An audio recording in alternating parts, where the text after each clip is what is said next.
Welcome to an OSU football update. I'm Barry Tramel, and we've got a new face. Our new OSU beat writer, Kyle Fredrickson. Kyle, welcome to the show, and welcome to the beat.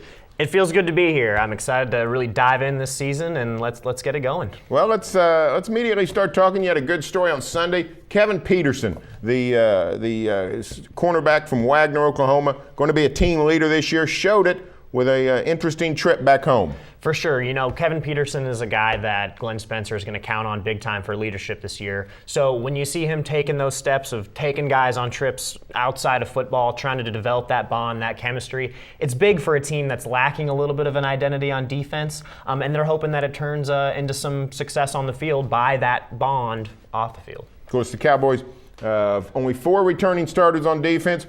One of the prime guys, though, in the middle, Ryan Simmons, going to have to man the middle linebacker position. Cowboys very thin at linebacker, really counting on Ryan Simmons. You know, of all the players in the Cowboy defense this year, there's no doubt that Simmons is really carrying that leadership role, being the guy in the middle, being one of the guys who comes back with the most experience. I thought it was interesting when we talked to Glenn Spencer last week at Carson Creek, when he talked about Simmons' intensity. He talked about him being the kind of guy who isn't trying to make friends in the locker room.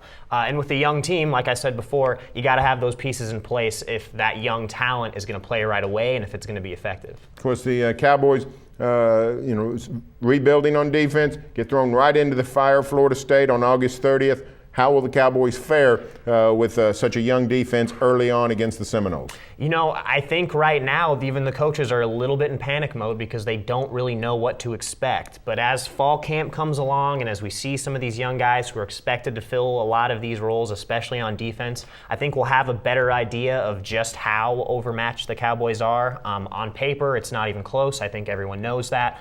But there are still some variables on this defense, on this roster of young guys, that could maybe surprise people a little bit. But like everyone knows, the prognosis is not very optimistic at this point. Well, we'll find out starting this weekend. Cowboys report on Friday, get going on Saturday with Fan Appreciation Day as well as Media Day. Stay tuned for further Cowboy football coverage here on News OK and every day in the Oklahoma.